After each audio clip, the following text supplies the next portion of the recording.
A very good evening to all of you. This is like a high power group. I was resting nicely at my parents' place in Jodhpur. Came here to visit them, but this is getting me back to the Bombay time in terms of being aggressive in my presentation. So what I'm going to do is that Anil has given me a very short span of 20 minutes. So I'm going to keep it tight and sweet to that 20-minute limit. Post that, we'll get into 20 minutes of Q&A. But, you know, if any one of you, we can help or I can seek help from, you can connect with me personally. My email ID is mohit@marketsmojo.com. And we can take this discussion maybe after this as well. So I have been told to give you, you know, some bit of my understanding of what goes on and what has gone on in the last 5 years in the way that we've been running business. This is not my first venture. This is actually my third venture almost. Our first venture was Money Control, if you guys have heard of it. That was way back in 97, 98. Post that, I was known as more like a cesarean manager. I was taken into large companies where the departments were not taken off, and you know, I became a turnaround manager. And then finally, I decided to turn myself around, you know, at a 40+ age and try and see what I can do back, what I did when I was 25, 26 years old during my Money Control days. So, you know, one of the things is, you know, call us unicorns in the making, whatever it is. But I can tell you that if I were to today look at myself, I can only number more failures than successes in the last 5 years. I typically feel that we are made from failures, but, you know, we are cemented with success. Now, when I say cemented with success, it's all got within us. We've got that cement in it. We are all made with the same set of failure bricks. How well we can cement our failures together is what creates success. Nobody is successful all the time. Most people are, you know, failing most of the times. So I have a disclosure red slide to give you that we missed almost all our launch targets. We missed our launch by 6 months. Right. After spending 25 years in the industry, both on the startup side, on large MNC banks, leading brokerage houses, being on board of companies, I missed all my targets. We've lost every professional relationship that we had before we started. I realized that it was not the respect that people were giving me. The respect was because of the chair that I was sitting on. And that's a realization that we got very soon on. We failed because so far what we planned in the launch in the first year, we are only at 20% of that after 5th year, but still we succeeded somewhere. And I'm going to just take this journey. Why is that businesses succeed and why is that businesses fail? You know, with a mix of collage of failures and successes that we are built with in our professional life. Deepa was giving you a number. I have my number. You know, which I personally feel out of 100, you know, you will be failing 90% of the time in a startup. Trust me, if you're trying to say that I have an idea and I am a great guy, I'm going to succeed most of the time, it doesn't work. You're talking to somebody who's doing it the third time, right? Beyond this, I'm going to retire now and keep speaking that failure will be 90% of the time, success will be 10% of the time. But can you divide that failure by 10?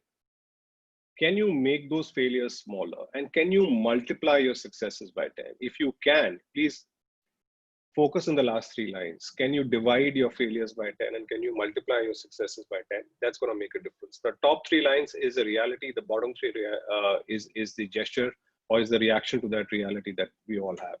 And that makes us different. And I'm going to show you precisely how we'll talk about this today in a short span of time.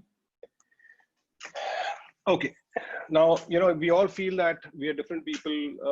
You know, Deepa is privileged, Anil is privileged, Mohit is privileged. Oh my God, he's got 25 years experience. He's been a Prestige CEO since the time he was 27-year-old and all that stuff. But I'll tell you something. These 5 failures have hit me and these 5 failures are going to hit you. These are environmental, business environmental, entrepreneurship environmental failures that will hit you. If they have not hit you, brace yourself, they're going to hit you tomorrow. So these are hard realities that you will face. Failure number 1. I'm giving you this because I have not just run my business, but I've sat on various committees where I've addressed a lot of entrepreneurs before. And they have this right from 99. You guys don't know the 99.com euphoria. People used to roam around with small plastic cards. They will meet you in a conference and they will have a couple of drinks and they will get a business idea. They will write their name and they will name their business there itself. I've come from that frenzy of .com boom that had happened at that point in time. Today we are facing, a similar kind of a boom in the last 2 years, especially on the .com side. But there is a lot of genuineness that is coming in. But having said that, this is the biggest demon of all. I love my idea, right? My idea is unique. My idea is my IP, right? My whole way of doing things is different. I just love my idea, right? Note these two lines. This is my patented line. This is all the lines that I've written here. Nobody else has written. I've written here. I've always believed that there's always somebody on the street who's got a better brain than you and who's got better money than you, right? As soon as you get that in your head, you will humble yourself down. Instead of loving your idea, execution has to be the strength, right? When iPhone came out, it was an iPhone with a one-button idea. Execution was something that took it to that particular level. Your focus and passion.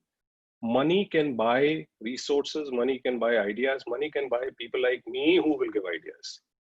But you are unique in the way that you have that passion and strength to carry on, which is not there as a software in any other human being. Hardware can be bought, software cannot be bought, right? Do you have that focus and passion? Nimbleness to change, right? We are too much in our idea. I come forward 1 year, down the line, 6 months down the line, I see an opportunity. I have to just kind of take a bypass and come back to my idea. Can I do it or not? Or am I too stickler of what I want? And what is the amount of sacrifices that you're willing to make? At any age you go, you are maybe coming out from a job, or maybe you are, somebody who's a fresher. There is a huge amount of sacrifice that you make, not just financially, emotionally, in terms of physically, for your families, for your near ones. There's a lot of sacrifice you got to make to tread this particular journey. Are you ready to make those sacrifices? Self-love, right? Another thing that we've seen and we've learned from this is that, when you come out from a machinery and you look at things and you say that, I can do this myself. There's everything, right? If you're a startup guy, somebody's not picking up your phones very well, you'll say, I will go there, sit there at the reception, pick up the phones, right? You want to set an example at everything. You want to do it yourself. You feel that this is my idea. I own this idea. I will do this myself, right? Nobody can do this better than me. I do not know why a human being turns into a superhuman or a superman the day he launches his business. He believes he can do everything. And that is not us. We cannot do everything. We are specialists in our own fields. We need to make time that we focus on our own stuff, on our own expertise, rather than passing it on to, to everybody that I can do. Please understand, you are never more weaker. You're the weakest today, right? Do not try and get more. You're never more weaker than when you launch a business. Your energies have to be conserved. Your energies have to be focused. Do not people go on the other side. They become supermans. I tell them to become, lower humans, to understand, to get your ego down, to make sure that your time is limited, to make sure that you need to get the right resources, to make sure that you need to get right people and processes in place to focus on what you are good at and give it to others what you think they are good at.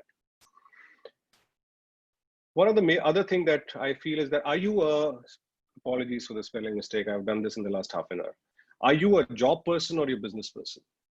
It's, this whole thing of one monthly check coming into your account versus nothing coming into your account is what gives the jitters. You need to understand as a DNA that you are, whether you are a business creator or you're a business enhancer. It's a good self-realization that we need to have early on in life. And I think that's something that will help us when we are treading on that particular journey. How deep is your plan, right? Yeah, this is the slide that I was referring to in terms of, Deepa's earlier 110-1 number. In my life experience of 25 years, I've seen 99% of the businesses fail in the first 5 years. I'm going to give you a magical formula here, which I always used, right? If you can sustain first 5 years, you will sustain.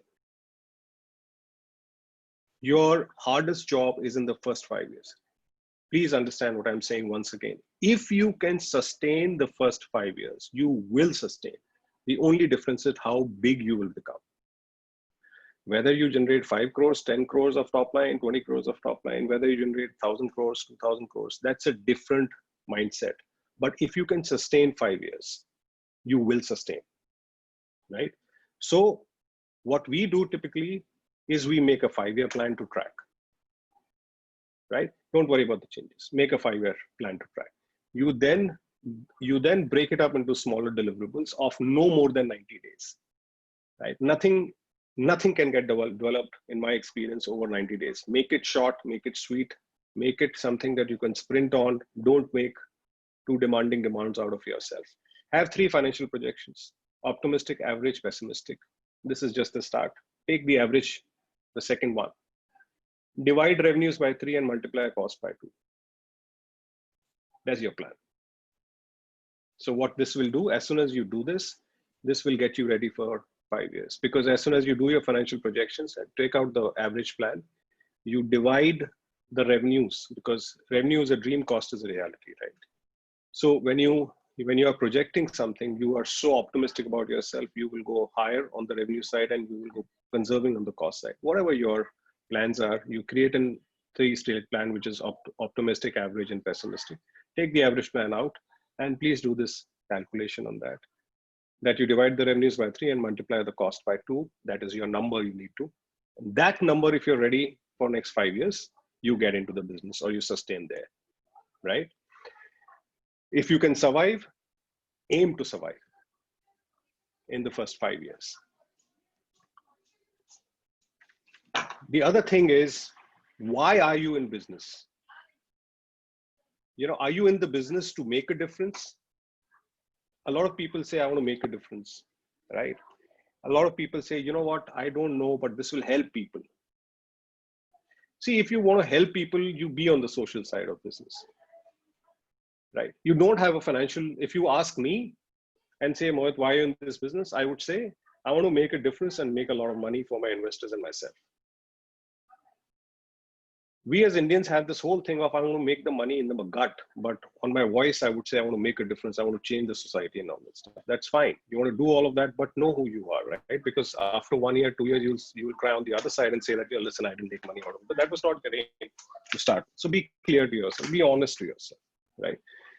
You are on the social side, please be on the social side. That is utmost honesty. But if you are on the financial and business making side, you be on the business making side, because that's utmost reality. Assume you will not get funding, right? Make an assumption and run. Right from, I think I've been stopped getting into the startup forums by a lot of people because I'm over 40. And they say that over 40 is not the startup age anymore. It is 26, 27. And may I ask you, why is 26, 27 a startup age? Because those guys don't even have money to fund their own businesses, because they don't understand how to run a business, but they understand scale. They understand unrealistic targets. That is a great thing for them to do, right? And they understand how to grow inorganically. Maybe that's something that, seasoned people like us cannot do, but that is the startup ecosystem. When I get into a startup ecosystem, I cannot run like that. You tell me to run a marathon, I will run. You tell me to sprint, I may not be able to sprint. So I'm a marathon guy. I typically believe, I don't believe in funding. I only believe, is my business profitable, sustainable? If in 5 years it's not profitable, I need to think. I would typically get out in the second year itself if my business is not profitable. How much growth, how much market share? You need to remember these things. Remember, business paying dividends is equally great a business. Then business goes, that goes funding or that gets IPO. And don't stress on things that are not in your control. It's getting funding, not getting funding is not in your control. You know, somebody's going to like your business plan, not like your business plan, like the way you look, not like the way you look, not your control. What is in your control is the business that you're making. I have worked very closely with Mr. Junjunwala, and there's a very nice thing that I can't say it in the crude fashion that he used to say, but I'm going to say it in a little bit nicer fashion. Is that if you have a good girl at home, right? Somebody who wants to marry her will come home. You don't need to go out. So make the product strong. If somebody has to come and find a match with you, that person will come home. You don't need to go out and make presentations. Make the product very strong, right? And what excites you? The product, the journey, financial rewards, excitement, making difference, right? Now, this is what my take is. The most boring thing is the most rewarding. You see, we all come with ideas. I will make something which will do this. I will make something which will do this. My idea was I will create an IP that has never been created across the world, right? But when you sit down, for you to create that IP, that is just a dream, that is just a statement. The most boring stuff. And what is the boring stuff? Define the processes, have the IFO detail, run project management on tools, get HR policies in place, have trainings, employees and onboarding, dashboards, MIS, error logs, feedback, surveys, very important, right? You think like Infosys. You start thinking that my company is going to become Infosys. You start putting processes in place. Anything that you're dreaming of, any idea will come and fall in your lap, because it's not the power of the idea, it's power of the execution. And execution is the power of all the boring things that at least I'm not interested in, but I need to do. You need to know that I need to get into all of this, because this is a great scale in my business, right? Okay, I have 5 minutes I'm going to take. 5 success checkpoints that we encountered. Partnership and divorce. Number 1, right? Have a partner in the game. Don't do this alone. If you can, possibly. Don't have more than 3 partners, right? It's going to end up in a conflict someday or the other. Have at least 1 more partner with you, right? That's the best model. Emotional support, mental support, physical support, financial support. Please divorce your previous experience and relationships, because you were there. I'm saying this again. This is something I've not been able to hire a single guy that I used to work over the last 25 years. All the guys used to say, boss, you start and we'll join you. I would be able to hire. Now people are coming to us and saying that, can you hire us? Because you become successful. Because this whole thing about your previous professional life is a chair relationship. It's not the power that you have. Overvalue business ego, undervalue personal ego. Okay, have pride in what you do. Have the business speak about what it does, and completely undervalue your personal ego, a point that I've already covered. Giving you a small example, we were signing up a deal, our first deal with Bloomberg Quint, right? We had no experience on B2B financial services, internet fintech sale. There's a product that the data that I bought for was 3 lakh rupees. And when we did value addition, we put our IP on the data. I was very passionate about that IP. And when I was meeting their CEO, and they said, okay, we want this whole data plus the IP piece. Now, there's nobody in the market who does a similar thing. Do you know the pricing I pushed onto him? It was a 3 lakh data and my IP and idea. I told him my quote is 4 crores a year. I closed the deal at 1.2 crores. After that, we have not closed a single deal which is lower than that. Only the pride in what you're doing and the product, right? Have utmost business ego. People will respect you. You walk out of that door, say no, people will respect you that I agree with this guy. This guy values what he does. We have left deals left, right, and center. We move out of deals if you don't get our price, because we know we are valuable. We know the business that we do are valuable. We don't value our personal egos. Right? Compromise perfection, biggest thing. Have sprints. Your perfection has to come on the 3rd step. We try and create a perfect product and we put our energies out there and we put all our resources, we delay, project management goes out of scope. What we felt that after 3 years, 4 years, what I'm trying to achieve is that I tame down my perfection. I say, let it go out first, right? If it is 70% there, I will take it out. My next step would be to take it to 90%, and God forbid, there's nothing in between 90 to 100%, because that will keep happening over a period of time. But at 70%, I'm out with the product. I don't waste time. Fail fast, something that I have stolen as an idea from Anil when he was training us. Fail fast, right? And we've started doing this we just do ABC testing. Okay, this is not working, move ahead. This product is not working, move ahead. We're taking rapid decisions now in the way that we produce. We want to fail fast, but you make your success last. When you get success in something, you don't leave it out there and jump to the next thing. Say that, how can I take it deeper? I can take it deeper. I can make a business out of this, right? All the three businesses that we've created. So we have a B2B business, we have a B2C business, we have a B2B2C business. All the three businesses that we've created were never created before in this segment, right? We've created one business, we went deeper and we created that whole set of business. This is my favorite slide, right? You have got to choose. You take one piece and you go deeper, or you say, okay, I've created one piece, I'm going to go to the other piece, I'm going to go to the other piece. I'm just going to give you an example, which is a simple one to understand. Equities, we started in stocks and analysis and research, right? We went deeper in that. We could have gone into mutual funds, loans, insurance, and so on and so forth.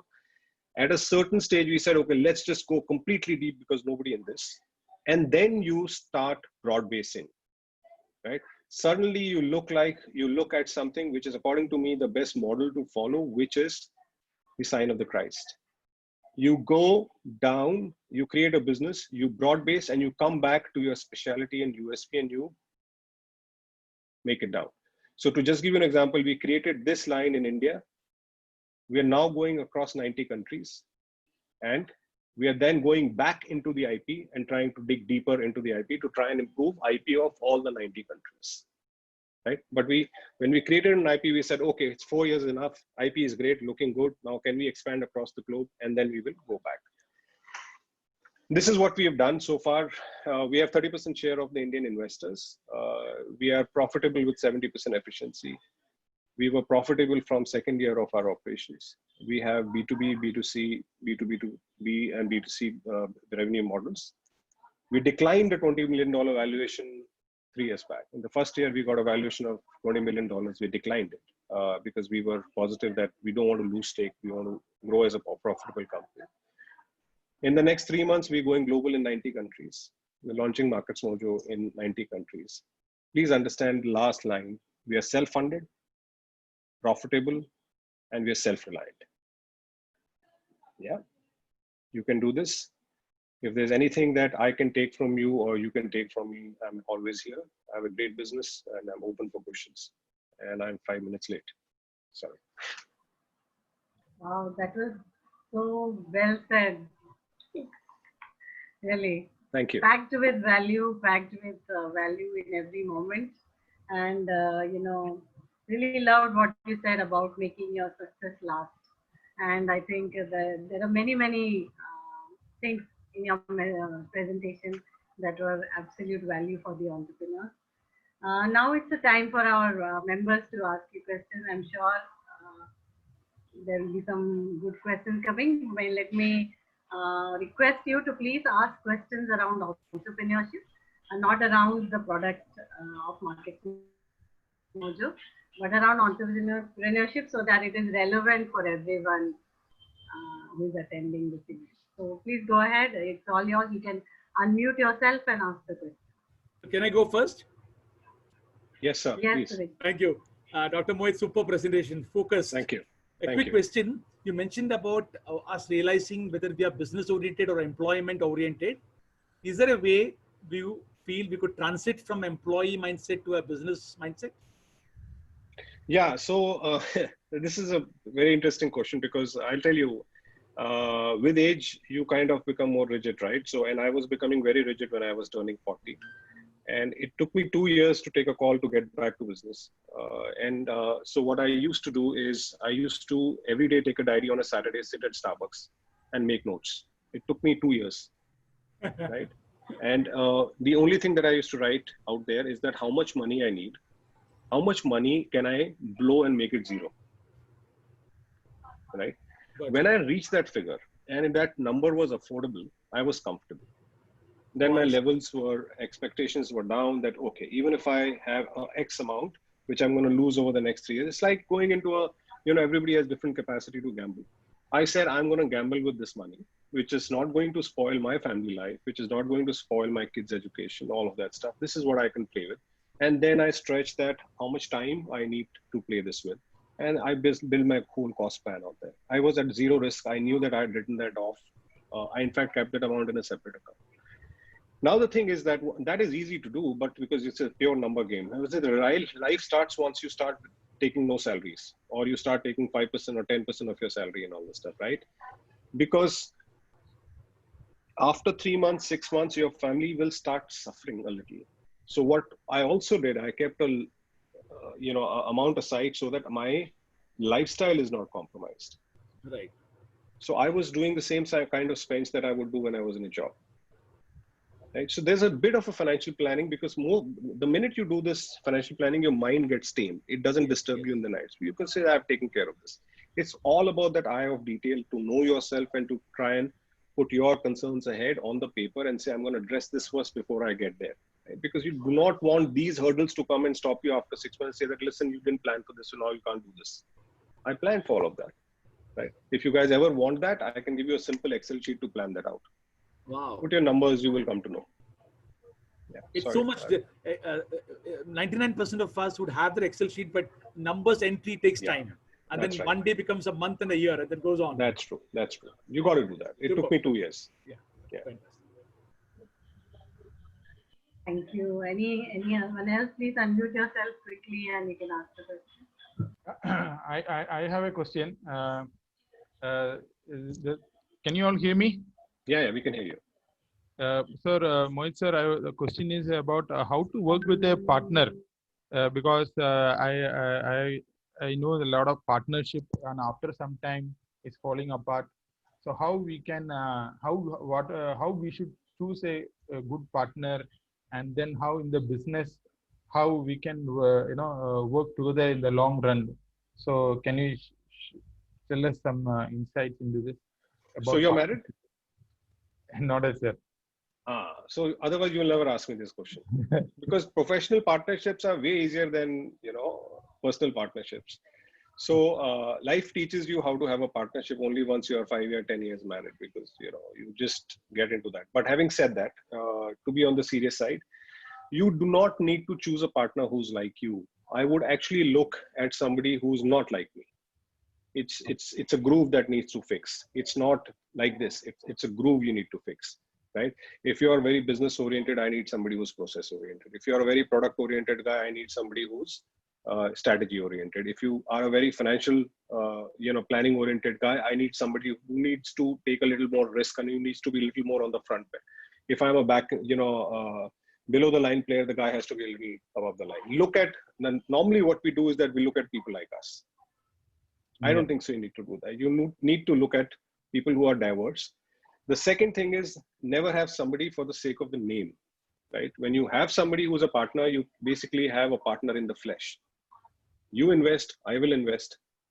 There is a stake which is defined. There's job responsibilities that is defined. You cannot work anywhere else. I can't work anywhere else, and we are together. When I joined with Joyson, who's my partner, in the first month itself, I got an irresistible offer to be the CEO of Credit Suisse India.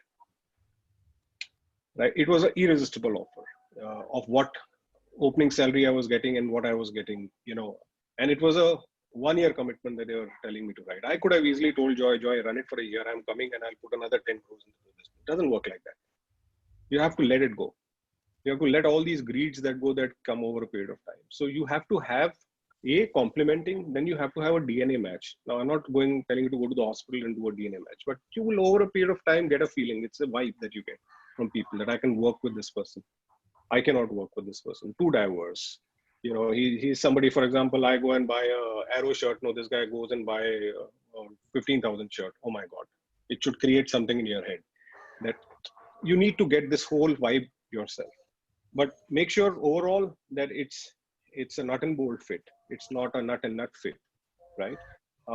And number two, most important, your flesh has to be in the game.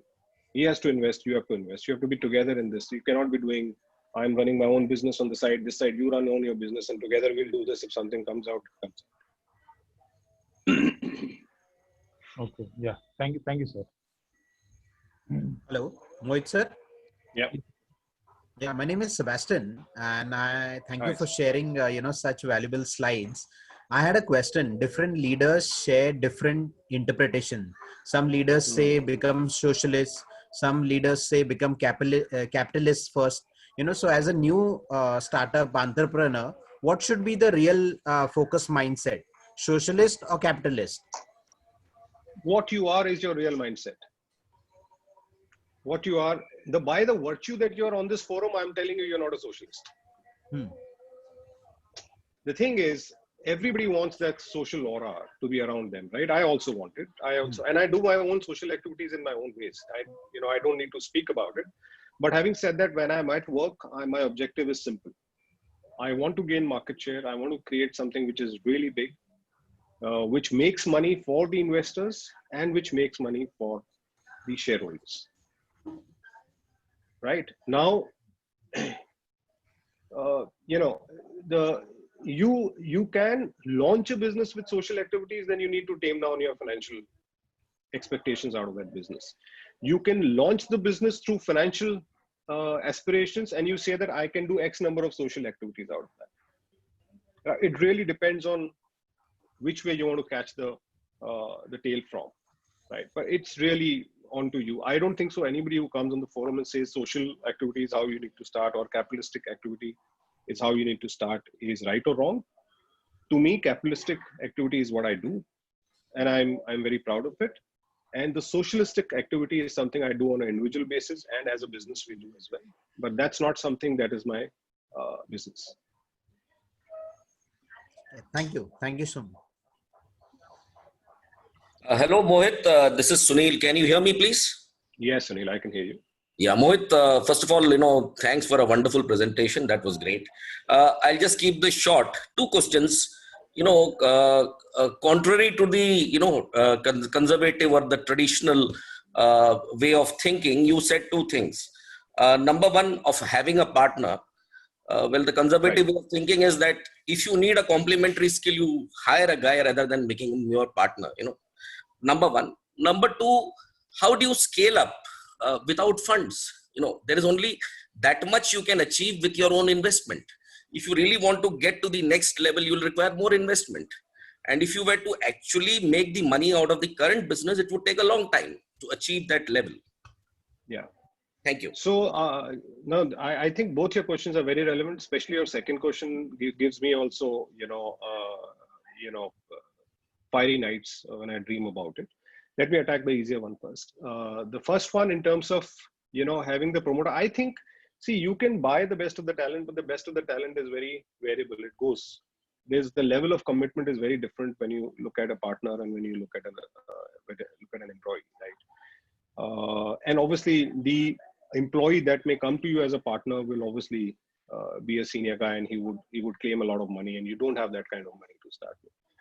I think there is also a little bit of a greed in our head when we start a business that I want to own 100%. But in that whole greed, it's like you want to have how big you want the cake. You want you want a large piece of a small cake, or you want a small piece of a very large cake.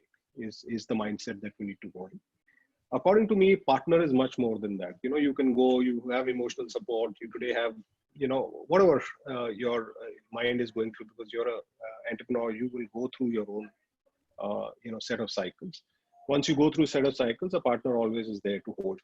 Now, there are some guys who are strong, maybe I'm not, but I need a partner because I need my sharing, I need my bouncing off, I need somebody to stay committed to me. So I need a partner. So it's not something that works for everybody. It works well for me. You may be a very strong guy who say that I can create this thing. It works well for you. That's fine. You go for it. But that's what works for me.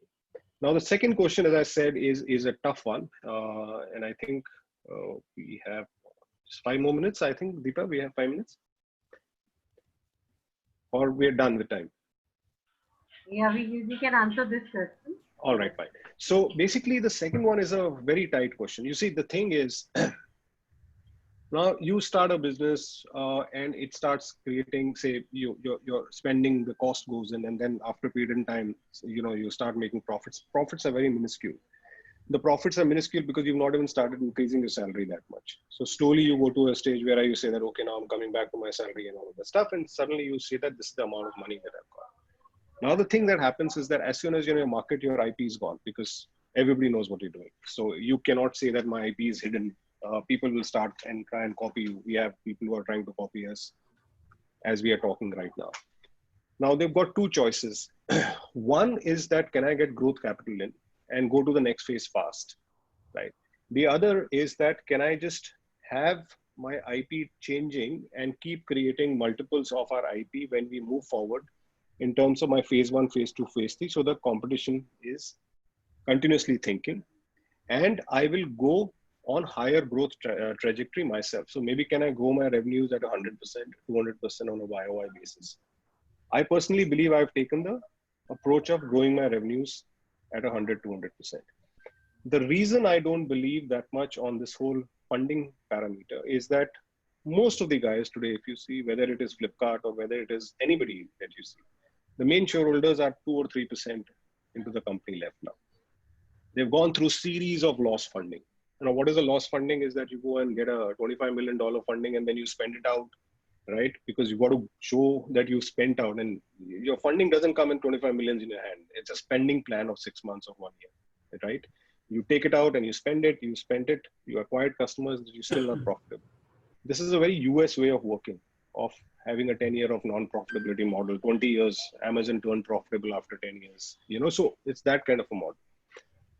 There are guys who play it well, I can't. I believe that I need to create a business that is growing on profits 100 to 200%. Scale is okay. I'll manage the scale over a period of time, because trust me, today, the amount that somebody would have funded me is something that is in the next 6 months will be lying in my account by my profits itself. And I've not diluted. The other thing is that when you dilute, I'm sorry, this is the way I name it, but I hope none of you guys are VCs. I don't want a 26-year-old monkey to sit on me. Do you know who comes and sits on boards of companies? A McKinsey pass out, right? A McKinsey employee coming and sitting on your head, trying to tell you how to run your business. It is a cost at which you lose your freedom. If I'm desperate, I'll do it. If I'm not desperate, I'll never let that happen. You have somebody coming and sitting who's a 27-year-old sitting on your board because his parent company has invested and he tells you how to run your business, you know, and then you after 6 months dilute more and you have got another monkey sitting on your head and they're telling you go this side and go that side. Why don't you spend here, take a banner there, do.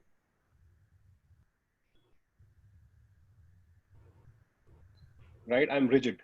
I'm 45-year-old. I've done my stuff. I could ride those and fight those monkeys. Now I don't. I want my peace of mind. And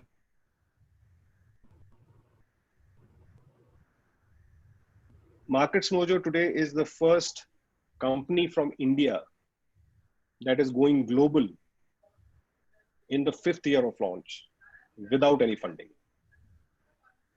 Right? Now, how far I'll be able to go, whether I will be able to take this journey 5 years down the line or not, I don't know. Right? But at least we are moving and creating. Whether I will be an IPO company or a dividend making company, I know that I will at least be a dividend making company. And that's okay. Right. Mohit, Okay. can I ask a quick question? Sure. Hi, this is Manish Desai. Thank you for this very interesting presentation and all those points that you picked up. I just have a quick question about one slide where you said that divide your revenue by 2 and multiply your cost by 3, and then you see if you can survive or not. So are we talking about creating a pool for some loss funding here? Or are we, because that would basically mean 5x profitability, right? No. I basically said, if once you have your plan, let's assume you say that in the next 5 years, I will do 10 crores of revenues and I will be doing it at say 3 crores or 4 crores of cost. Right? What I told you is divide the revenue by 3. So you say that actually I may be doing 3 crores of revenue and multiply your cost by 2. So if you were doing it at 3 or 4 crores, say I may spend 8 crores out there. So that gives you a shocker. Right? this is exactly how I've always planned businesses, that revenue, please understand, revenue is a dream, cost is a reality, right? You can keep dreaming that you will get 10 crores of revenue and all that stuff. So what I do is that once I dream, I know I'm going to chase that. But in my mind, in my pocket, I just put that number down so that I know that if this happens, I'm not going to get a heart attack. Right? It just gives me the base reality. I come to know where is the, if I'm jumping in a lake, where is the land in the lake? How deep is it? So it just gives me the depth. I may float, but if I go to the depth, I should know how to survive and come up. It is not for you to start working on that plan. It is only to know how deep is your lake.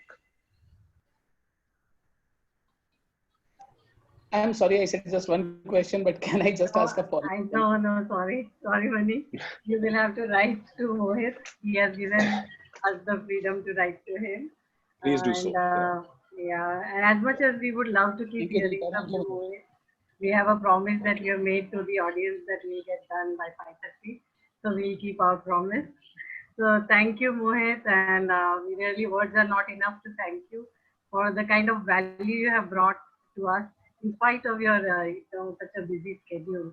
So really want to thank you, and as a special thank you gesture, we have a special gift coming for the Markets Mojo team, which we will be sending you. But that's nowhere close to what you have done, and we look forward to your contribution as a mentor to this forum in days to come.